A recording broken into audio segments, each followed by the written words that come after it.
Mari kita mulai pelajaran hari ini dengan melafalkan Namo Tassa sebanyak 3 kali bersama-sama.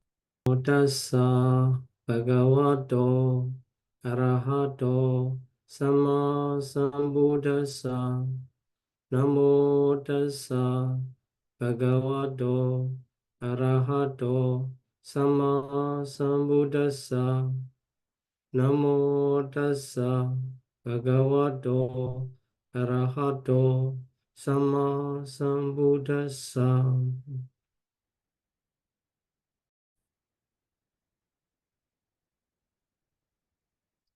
Selamat datang kembali di kelas pelajaran Pali Nikaya.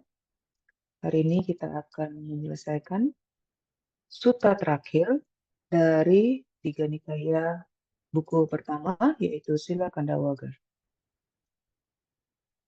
Ini adalah sesi terakhir dari buku ini, dan semuanya ada 22 pelajaran yang telah kita lakukan. Dan di sini, dan ini adalah sutta terakhir dari buku pertama yang berjudul Tewija, Sutta Tewija.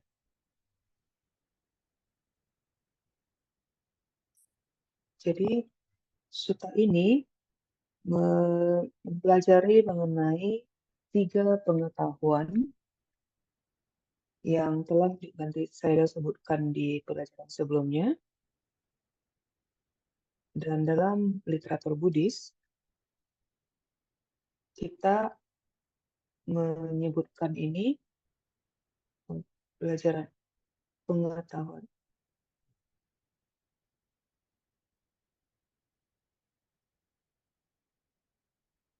mengenai dibacaku dan asawakaya. 3 pengetahuan ini sangat dikenal pada masa tersebut. Namun dalam sutta ini lebih menekankan pada 3 pengetahuan dari para Brahmana. Jadi kasta Brahmana ini mereka mempelajari mengenai 3 pengetahuan ini yang akan membawa ke alam Brahma, mengenai bagaimana cara bergabung dengan alam Brahma setelah meninggal. Dalam sutta ini disebutkan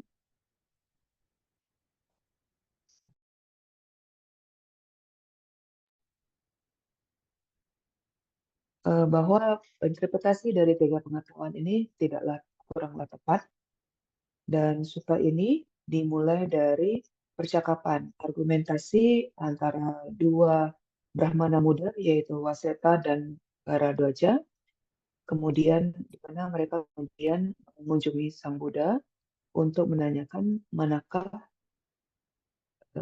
jalan yang benar untuk dapat terlahir kembali sebagai seorang Brahma. Dan telah kita pelajari sebelumnya bahwa jalan tersebut di mana dari percakapan antara Buddha dengan 2 Brahmadam ini telah dari percakapan mereka, Buddha memberikan beberapa contoh dan bertanya kepada 2 Brahmana ini untuk Buddha menanyakan pada 2 Brahmana ini untuk menanyakan alasannya mengenai apa yang dilakukan oleh yang dipahami mereka mengenai apa yang diajarkan oleh guru mereka.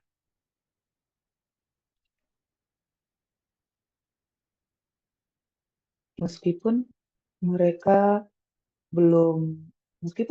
mereka belum pernah melihat Brahma secara langsung,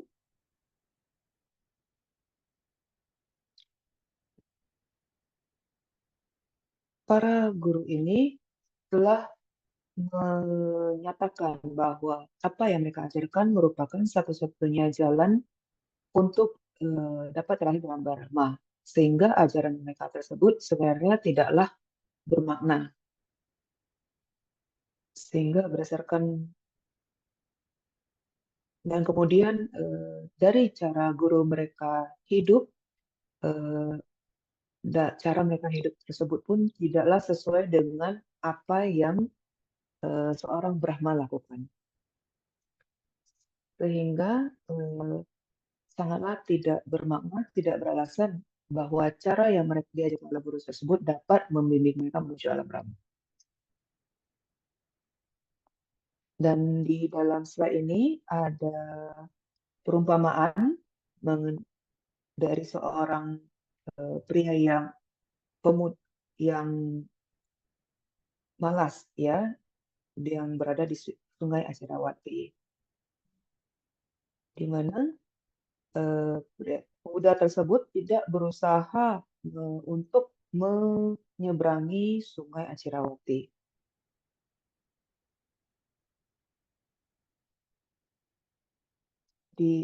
Pemuda tersebut dia hanya berbaring di tepi Sungai Acirawati dan tidak mungkin bagi dia untuk dapat menyeberanginya jika dia tidak melakukan usaha. Jadi ajaran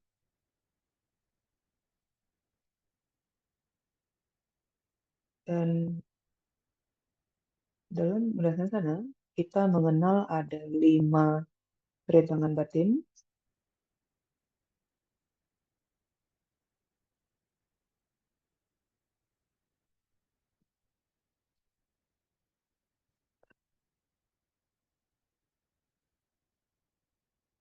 Jadi dalam sutta ini ditekankan mengenai 5 rintangan batin. Dan ini juga pernah disebutkan di dalam Digha Nikaya yang sutta yang kedua, di mana 5 rintangan batin ini adalah keinginan indrawi, kemudian ada kamacanda atau kebencian, kelambanan dan ketumpulan, kekhawatiran dan kebingungan, udaca kukuca, dan juga keraguan-keraguan wicikica. Ini adalah 5 rintangan batin di mana para brahmana tadi, meskipun mereka telah mempelajari 3 Weda, mereka masih saja terkurung, terikat di dalam 5 rintangan batin tersebut. Jadi seperti menutupi diri mereka dalam selimut. Jadi, dan para brahmana ini telah terikat dalam rintangan batin. Jadi jika mereka ingin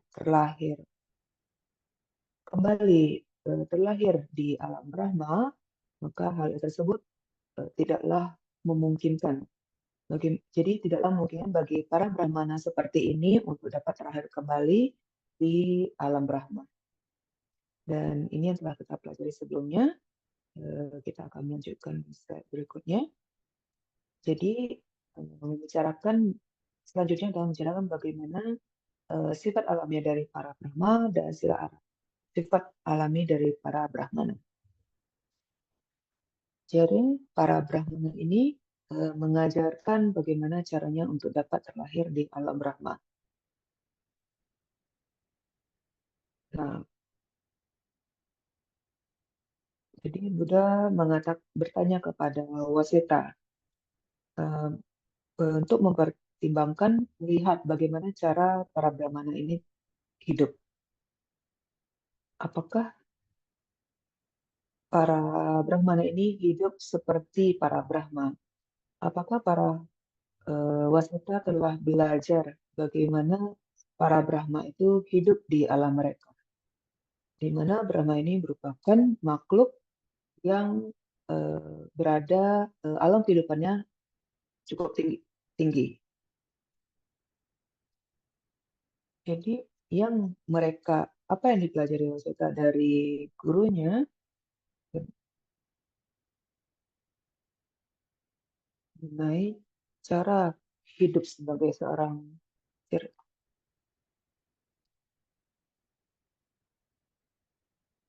dan beliau menanyakan apakah mereka para Brahmana ini terbebani hidupnya dengan memiliki istri dan juga kekayaan.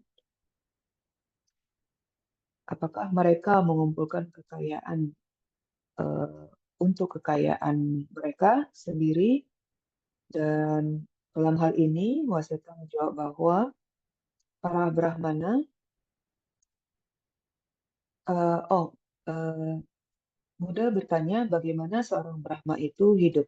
Apakah mereka terbebani oleh istri dan juga kekayaan? Kemudian Waseta menjawab bahwa para Brahma tidak mengumpulkan harta kekayaan untuk diri mereka sendiri. Dan kemudian Buddha bertanya, apakah para Brahma ini hidup dalam kebencian atau tidak kebencian? Waseta menjawab bahwa mereka hidup, para Brahma ini hidup tanpa kebencian. Nah, apakah mereka hidup dengan keinginan jahat atau tidak? Ya, Wasita menjawab, para Brahma tidak hidup dengan keinginan jahat. Nah, dari hal ini kita dapat melihat bahwa ada sesuatu yang aneh, bahwa berdasarkan kitab komen penjelas makna, kita juga kadang kita perlu mengecek apa yang dijelaskan di dalam kitab penjelas makna. Jadi tanya jawab yang terjadi ini, 5 pertanyaan tanya jawab yang terjadi ini, Buddha ingin memastikan bahwa cara apa yang dilakukan oleh Brahmana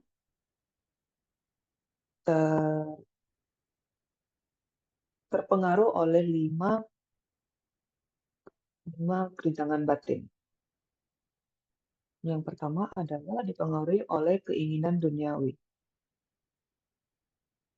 Karena para Brahma tidak memiliki kama canda, tidak memiliki keinginan duniawi, makanya mereka tidak menikah, dan juga para Brahma tidak berusaha untuk mengumpulkan kekayaannya dengan tujuan untuk kenikmatan duniawi.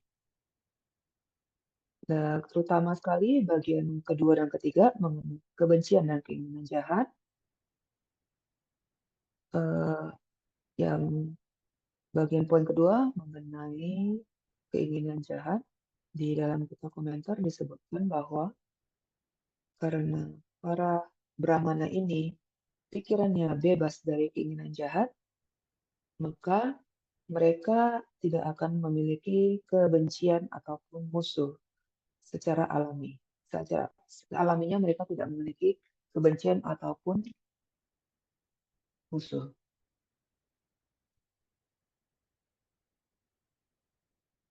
Jadi mereka karena tidak memiliki keinginan jahat, maka mereka juga tidak memiliki ketidakbahagiaan. Di dalam penjelas makna dijelaskan bahwa hal ini juga dipengaruhi oleh eh, tidak adanya kelambanan dan ketumbuhan. Dengan mempertimbangkan bahwa pikiran kita,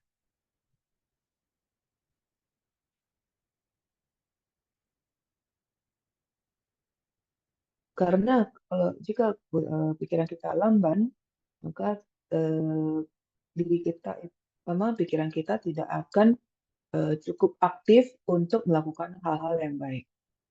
Ini sama dengan seseorang yang sedang tidak sehat, mereka tidak dapat melakukan pekerjaannya dengan baik. Sehingga eh, poin ke sehingga eh, sehingga poin ketiga mengenai keinginan jahat ini dapat kita pahami sebagai pikiran yang tidak sehat yang dipengaruhi oleh kelambanan. Dan poin keempat yaitu kemurnian, murni dan tidak murninya. Di sini menunjukkan mengenai keraguan-raguan. Dan hal ini dipengaruhi dianggap merupakan bagian dari ketidakmurnian. Dan para Brahmana ini telah menghilangkan keraguan-raguan dalam diri mereka. Jadi pikiran mereka bebas dari 5 rintangan batin. Dan yang terakhir, poin kelima adalah disiplin, tentang disiplin dan tidak disiplin. Makna dari pertanyaan ini adalah bahwa pikiran dari para Brahmana telah hilang dari tidak ada keraguan-raguan sehingga mereka dapat memutuskan, dan pikiran para Brahma ini dapat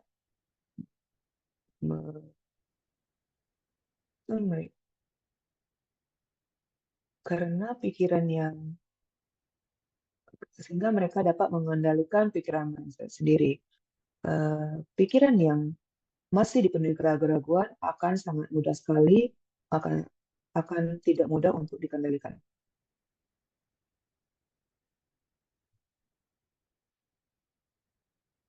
Jadi para Brahma ini adalah makhluk yang tidak memiliki 5 rintangan batin. Lalu bagaimanakah para Brahmana dapat terlahir? Jadi bagaimanakah para Brahmana ini dapat terlahir di alam Brahma? Bagaimanakah cara para Brahmana hidup, menjalankan hidupnya? Jika para Brahmana ini ingin terlahir di alam Brahma, maka selama hidupnya mereka perlu berusaha untuk melakukan hidup seperti apa yang dilakukan oleh para Brahma. Dan di sini para Brahmana ini ternyata hidup dengan memiliki beban, memiliki istri, kemudian pikiran mereka penuh dengan kebencian, keinginan jahat, pikiran mereka tidak murni, dan juga mereka tidak disiplin. Dan di sini Waseka sendiri mengkonfirmasi cara hidup dan cara para Brahmana tersebut menjalankan hidupnya yang penuh dengan 5 rintangan batin. Dan kemudian Buddha mengatakan, jika para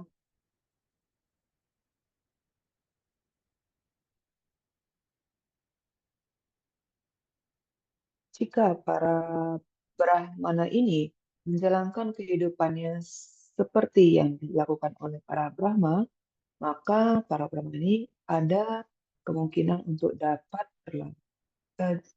Jika para Brahmana ini hidup dengan cara demikian, di mana cara hidupnya berbeda dengan apa yang dilakukan oleh Brahma, apakah mungkin para Brahmana ini dapat terlahir kembali, dapat terlahir dan bergabung bersama para Brahma setelah kehidupan mereka di sini berakhir? Kemudian dari 3 pengetahuan tersebut yang disebutkan dalam sutta ini, cara hidup tersebut tidaklah sama, pengetahuan tersebut tidaklah sama seperti apa yang dilakukan oleh seorang Brahma.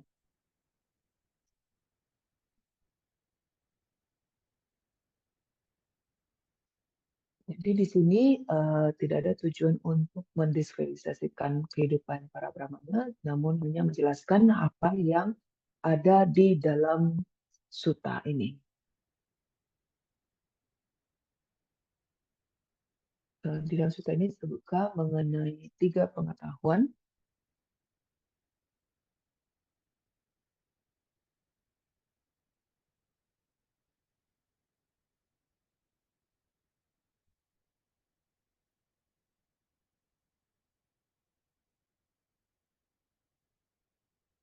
Ya, karena kehidupan yang dijalankan oleh Brahmana ini tidak sesuai dengan apa yang dilakukan oleh makhluk Brahma, dan para Brahmana ini hanya mempelajari 3 Weda eh, seperti hanya duduk di tepi sungai ataupun mereka tenggelam dalam keputusan asa mereka untuk dapat mencapai apa yang mereka tuju inginkan, atau bisa juga disebutkan sebagai hanya menemukan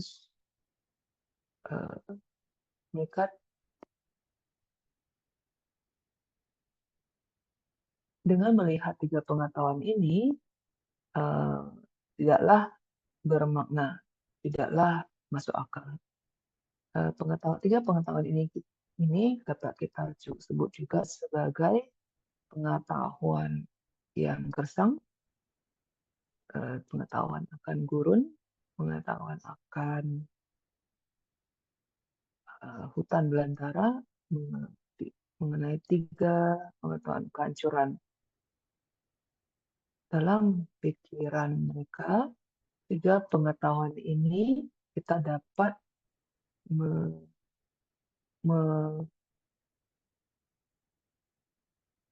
dapat terlahir di alam brahmana, dapat terhindar dari alam bawah, namun berdasarkan apa yang diajarkan, berdasarkan apa yang kita dapat setelah dijelaskan oleh Buddha bahwa hal tersebut tidaklah mungkin bagi mereka untuk dapat terlahir di alam yang lebih lebih baik.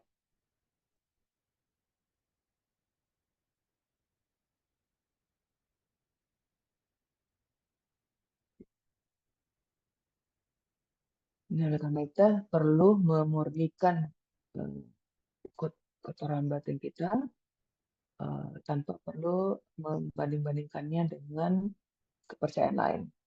Dalam sutra ini, Waseta bertanya kepada Buddha dengan mengikuti apa yang Buddha jelaskan. Waseta telah mempelajari bahwa apa yang dari teks yang diajarkan bahwa hal tersebut tidaklah memungkinkan untuk berada dalam Brahma. Kemudian kita bertanya, bagaimanakah, apakah Tapa Gautama mengetahui caranya?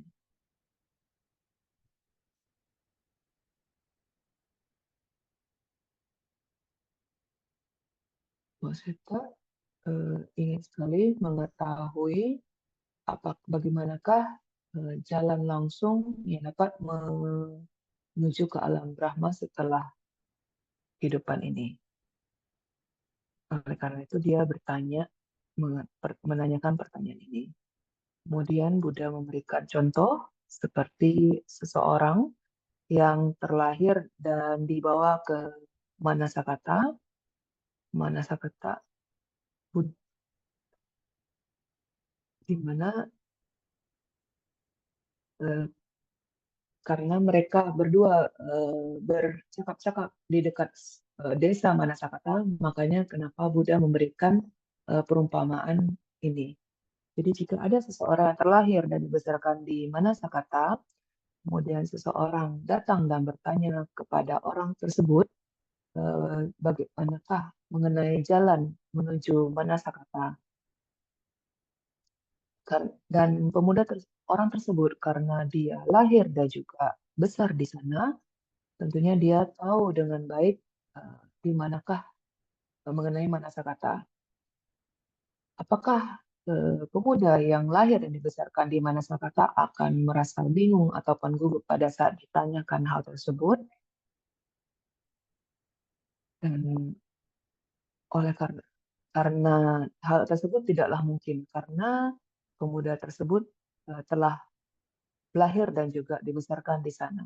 Dan Baseta mengatakan bahwa orang tersebut tidak mungkin akan bingung atau gugup pada saat ditanya. Kenapa? Karena orang tersebut telah mengetahui seluruh jalan menuju ke Manasakata. Oleh karena itu, jalan menuju Brahma, seseorang bertanya kepada Tathagata, apakah Tathagata tahu jalan yang jalan yang tepat yang langsung dapat menuju ke alam Brahma, maka Tathagata pun tidak akan merasa bingung akan pertanyaan ini. Nah, jadi perumpamaan tersebut, pemuda tersebut sama seperti Tathagata. Dia tidak merasa bingung. Dan jadi Buddha tahu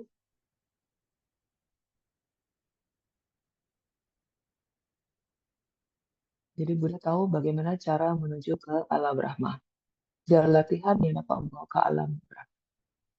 Jika seorang mengikuti jalan yang ditunjukkan oleh Buddha, jalur latihannya, cara untuk menuju ke alam Brahma, maka mereka dapat mencapainya. Dalam hal ini, Brahmana Waseta meminta kepada Buddha untuk mengajarinya cara untuk menuju alam Brahma. Seperti biasa dalam dalam sutta, maka kata-kata akan mulainya dengan bahwa Tathagata telah muncul di dunia, seorang arahat yang telah sempurna menempuh jalan. Dalam sutta ini disebutkan ada cara yang pertama adalah memenuhi hatinya dengan cinta kasih,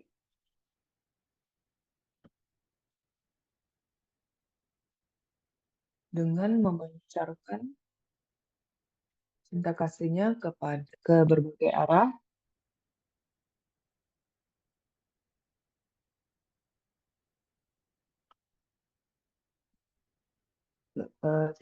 meditasi cinta kasih ini berfokus pada memancarkan cinta kasih kepada semua makhluk di seluruh arah.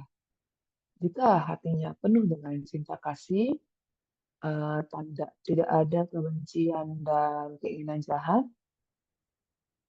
dan karena hatinya telah penuh dengan cinta kasih, maka kebencian dan keinginan jahat pun akan hilang. Dengan melakukan meditasi cinta kasih, pikirannya akan bebas dari kebencian dan keinginan jahat. Dan dengan penuh cinta kasih, dia tidak membiarkan apapun tidak tersentuh oleh cinta kasihnya.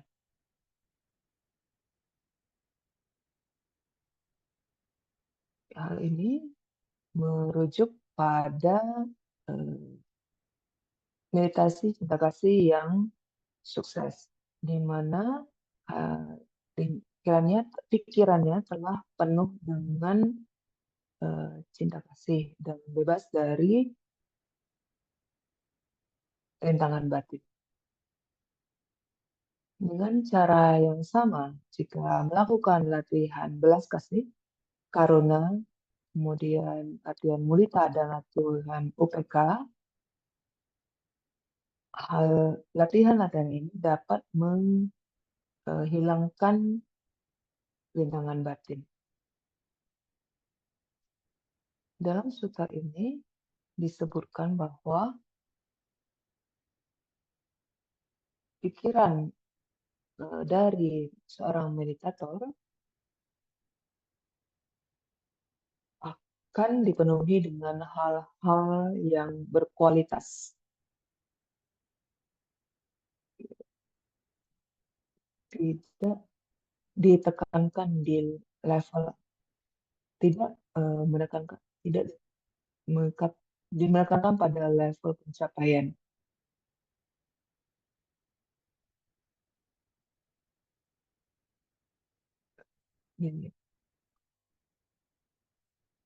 Jadi dengan bermeditasi akan memiliki pikiran yang terbebas sehingga memungkinkan kita untuk terlahir di alam Brahma. Kemudian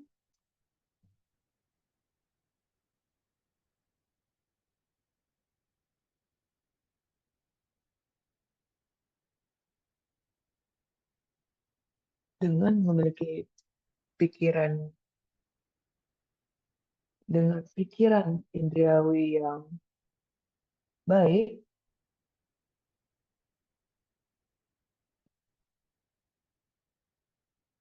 lima jana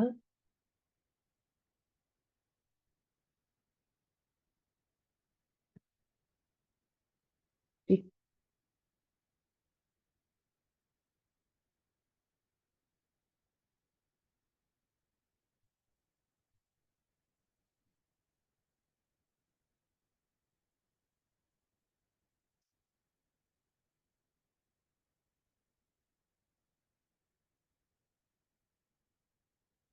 di dalam sutta ini tidak ditekankan mengenai pencapaian jana, namun hanya menekankan bahwa pikiran perlu terbebas dari 5 rintangan batin. Buddha membandingkan mengenai bagaimana cara seorang biku menjalankan hidupnya dan para brahmana menjalankan hidupnya. Dalam ajaran Buddha, para biku tidak memiliki istri. Apakah makanya mengapa Buddha bertanya kepada Waseta, apakah para biku terbebani hidupnya dengan memiliki istri? Apakah mereka hidup memiliki keinginan jahat dan kebencian?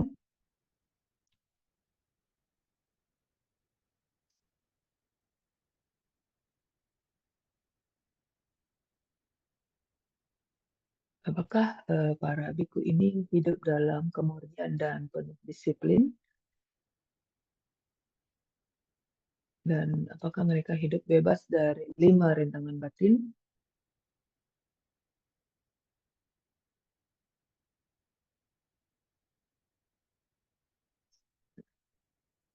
Eh, Dan Wasita mengingatkan bahwa cara hidup para biku, mereka hidup seperti bara Brahma.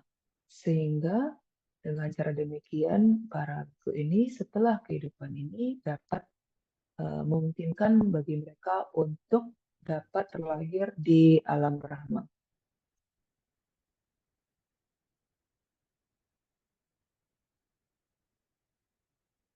Eh, Jadi bagi seseorang yang hidup di dalam dipengaruhi oleh 5 rintangan batin, maka mereka sangat sulit, tidak mungkin untuk dapat terlahir di alam Brahma.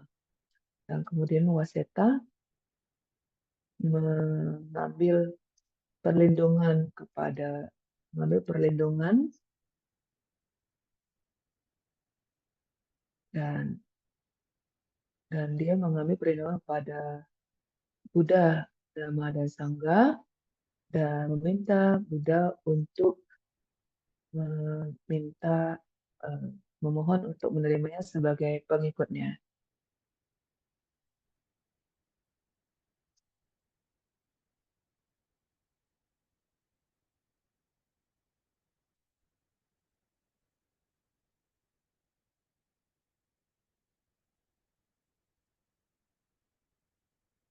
Inilah akhir dari Sutta ke-13 dari Digha Nikaya,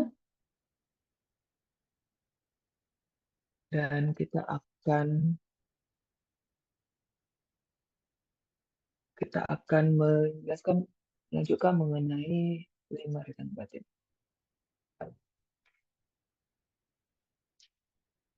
Dari buku kita akan mengulang kembali dari buku yang pertama, di mana dalam sutta ini dia menjelaskan mengenai latihan jalan yang dilakukan dalam ajaran Buddha. Jadi latihan pertama adalah latihan sila atau moralitas. Eh, Kita mungkin beberapa orang suka komplain ya, bahwa sangatlah sulit untuk melakukan eh, latihan moralitas. Namun kita juga komplain mengenai hal ini, namun latihan moralitas ini akan mendukung pemurnian latihan dari pemurnian pikiran. Jadi hal ini sangatlah penting untuk melakukan latihan moralitas. Dan kemudian yang kedua,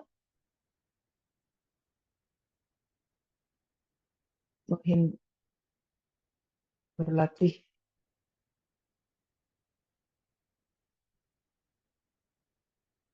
dan kemudian kita berusaha untuk tidak terikat dengan indera, tidak terikat dengan hal-hal yang muncul melalui indera kita, akan apa yang akan suara, akan apa yang kita lihat, apa yang kita dengar, apa yang kita sentuh.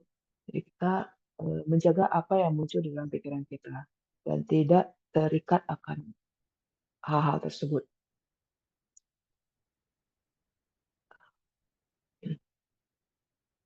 Kita perlu kita perlu mengurangi kekuatan dari hal-hal yang tidak murni, tidak baik ini yang dapat pengaruhi diri kita.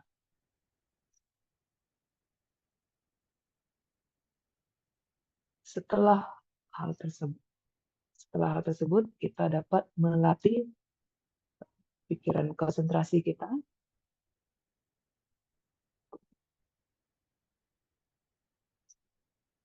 dan kita kemudian juga perlu merasa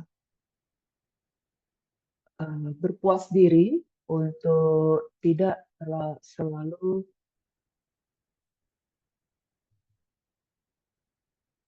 mengomel, tidak memiliki terlalu banyak keinginan dan selalu komplain mengenai hal ini, hal itu, bahwa kita selalu sibuk dan tidak punya waktu untuk berlatih. Kita harus berusaha untuk mengembangkan rasa berpuas diri untuk tidak terlalu sibuk. Kita juga perlu berlatih menjaga postur kita selama bermeditasi dan juga menjaga pikiran kita selama bermeditasi. Setelah melakukan hal-hal ini, merupakan hal yang perlu kita lakukan sebelum melakukan meditasi. Kita akan dapat mengurangi 5 rintangan batin.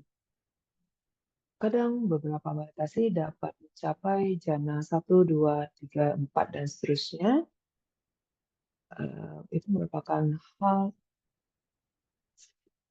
sebelum kita dapat mencapai level konsentrasi tertentu, maka kita perlu menekan 5 rintangan batin tersebut.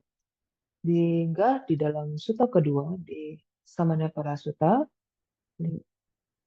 disebutkan bahwa kama canda, keinginan duniawi ini, seperti mengambil kredit dalam di mana kita dipaksa untuk mengembalikan pinjaman tersebut, sehingga akan banyak sekali tekanan-tekanan. Dan kita hidup di dalam kehidupan yang sangat sibuk, kita harus membayar pinjaman-pinjaman kita. Seperti harus membayar pinjaman kita berikan kepada teman, saudara, ataupun kepada orang tua. Banyak dari kita yang selalu terikat dengan keinginan-keinginan duniawi. Dan kita memiliki keinginan untuk hidup seperti itu, memiliki keinginan untuk hidup dalam keluarga, dan untuk mengatasi keinginan duniawi ini,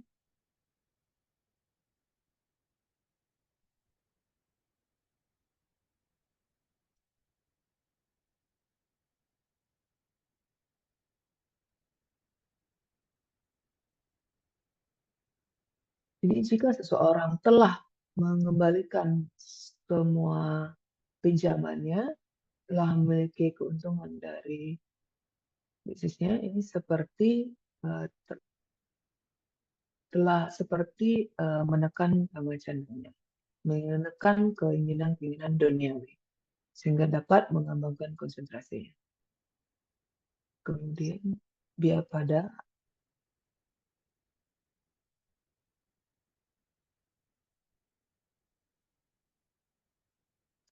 terbebas dari keinginan jahat dan kebencian, maka seseorang dapat hidup penuh dengan cinta kasih dan sukacita kepada semua makhluk.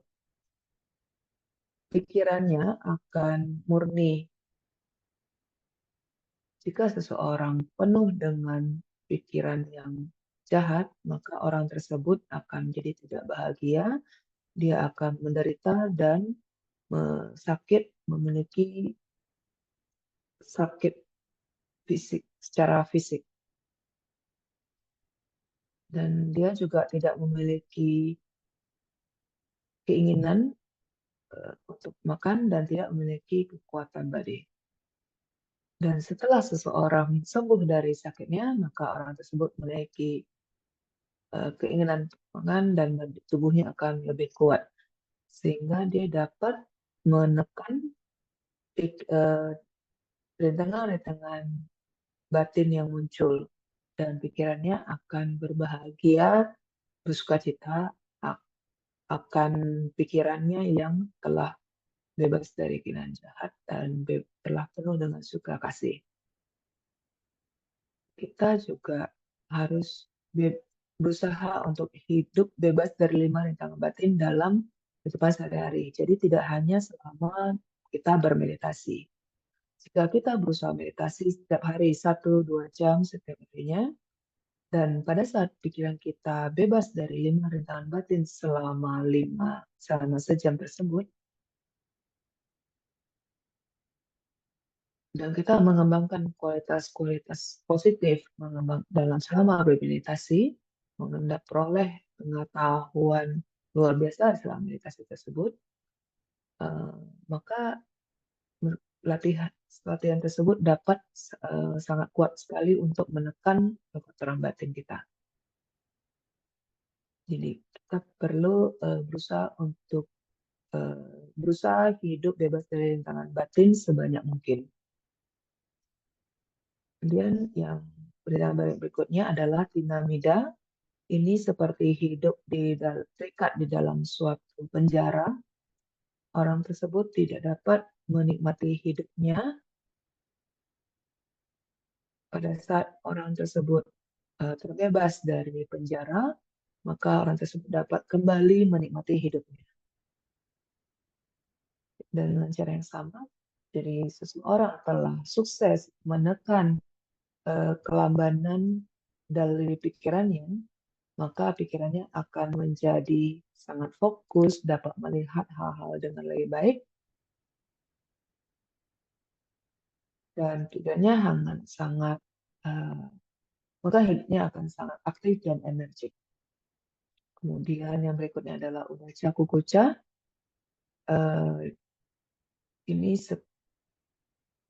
Ini seperti menjadi seperti budak. Jadi pikiran tersebut selalu kesana kemari, tidak dapat berfokus selama meditasi.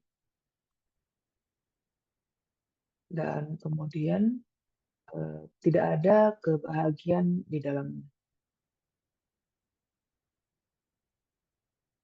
Jadi pikirannya selalu khawatir akan berbagai hal.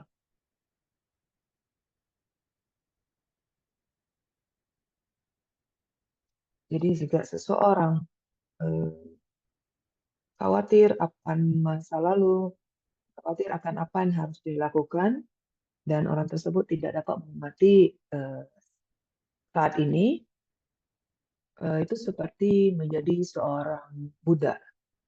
Dan pada saat orang tersebut bebas dari perbudakan, bebas dari rintangan batinnya, maka orang tersebut dapat berbahagia, bercita-cita akan kehidupannya.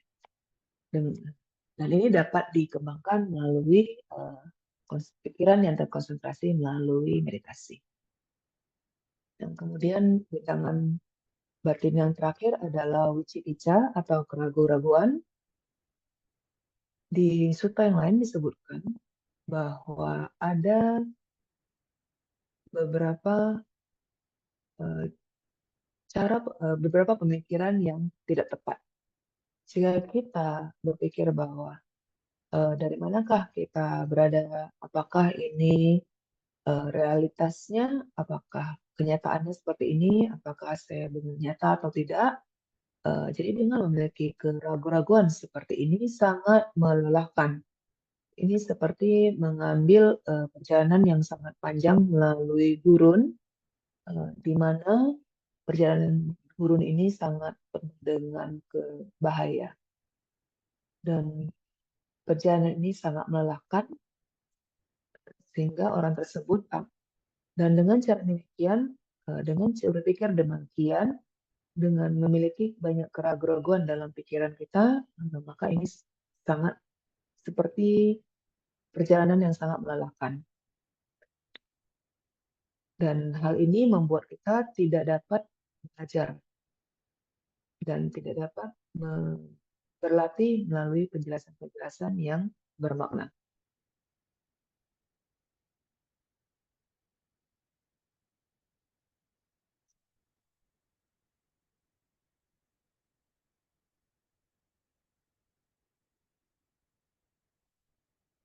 Jika seseorang memiliki 5 rentangan batin dalam dirinya, dia akan memiliki pikiran yang sangat tidak berbahagia.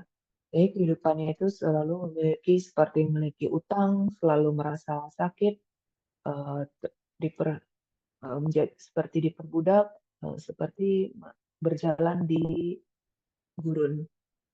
Jika dia dapat bebas dari utang-utangnya, dari sakit, dari perbudakan, dari ikatan, dan juga dapat melewati perjalanan dari gurun tersebut.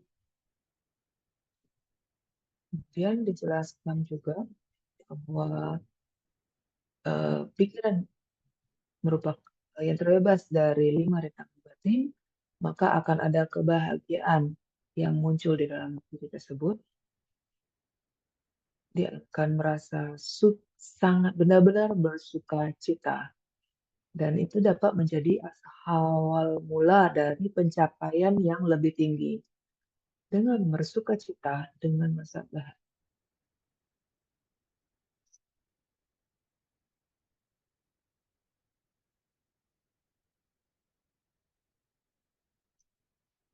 Jadi kebahagiaan yang sebenarnya ini dapat mendukung kita untuk meraih pencapaian lebih tinggi. Di mana ini karena dia terbebas dari terbebas dari 5 rintangan. Jadi dengan sukacita maka pikiran kita akan sangat tenang, sangat berbahagia, maka tubuh kita akan merasa ringan, dan ini akan dan pengalamannya akan sangat berbeda jika pikiran kita memiliki hal-hal yang kelambanan. Keinginannya ingin tidur, selalu merasa mengantuk. Jadi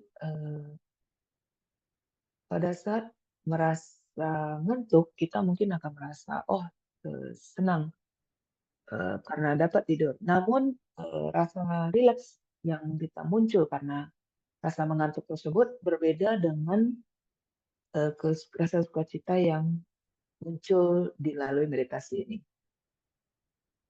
Dan tubuh yang rileks, yang nyaman, ini akan memunculkan suka, kebahagiaan dari batin.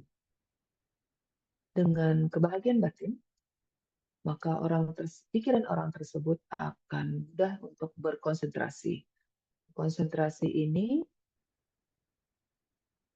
masih berada di level sensual. Dengan mengembangkan latihan ini dapat ditingkatkan untuk mencapai level jana.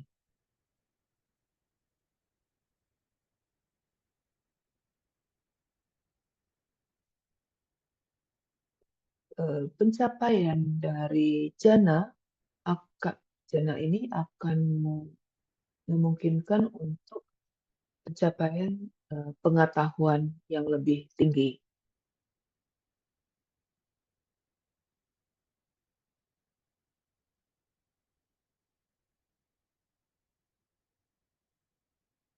Jika kita tidak dapat menekan rintangan batin, maka akan sangat sulit untuk memurnikan moralitas,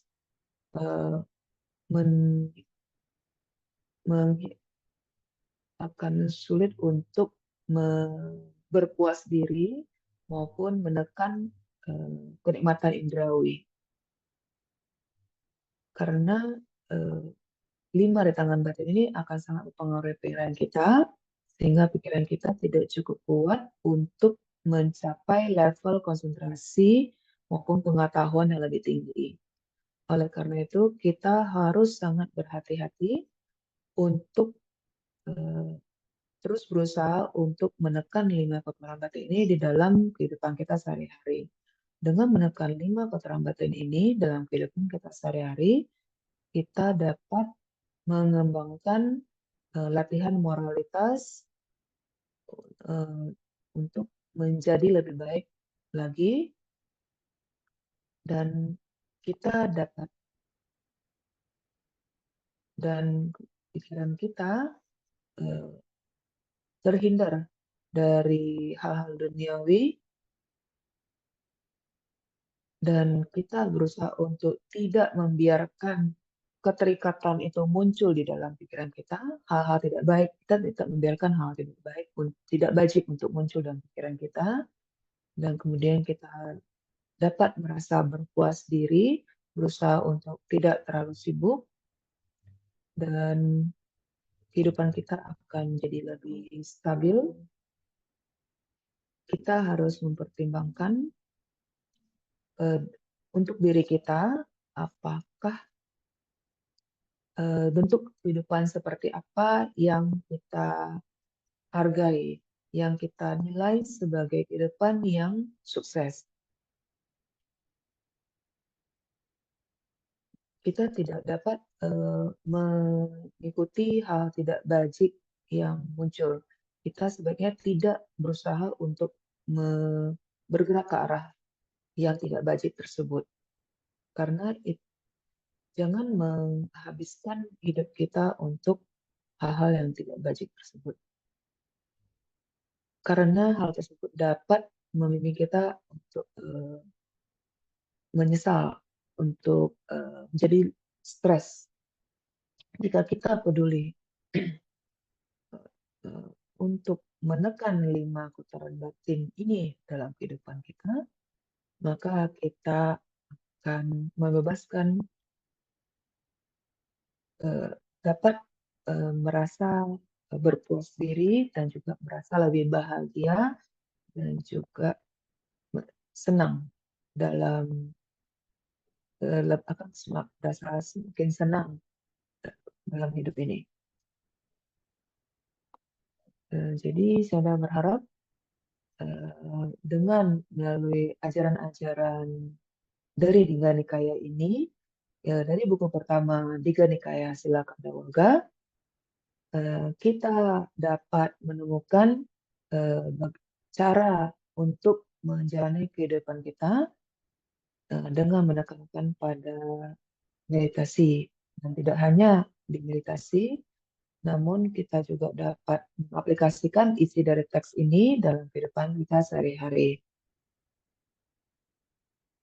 Dalam Sutra Satipatthana Sutta menjelaskan mengenai cara bermeditasi yang berhubungan 5 rintangan batin, dan di sana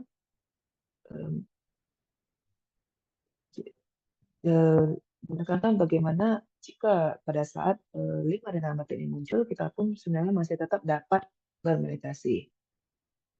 Dan kita perlu belajar bagaimana menghadapi 5 tentang abad ini. Tidak perlu merasa kecewa akan munculnya, tapi tetap berusaha untuk mengembangkan kekuatan pikiran kita menjadi lebih baik.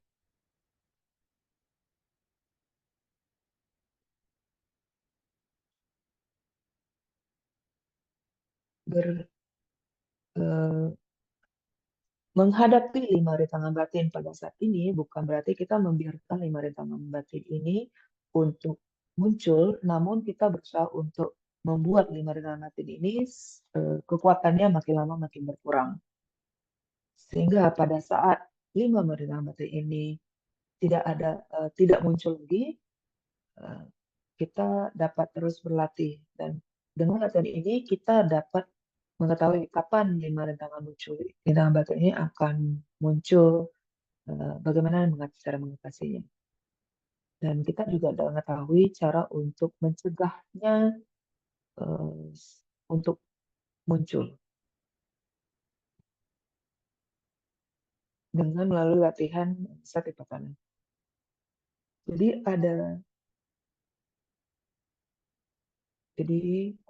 saya akan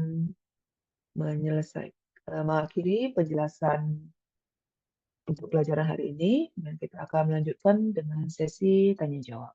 Terima kasih.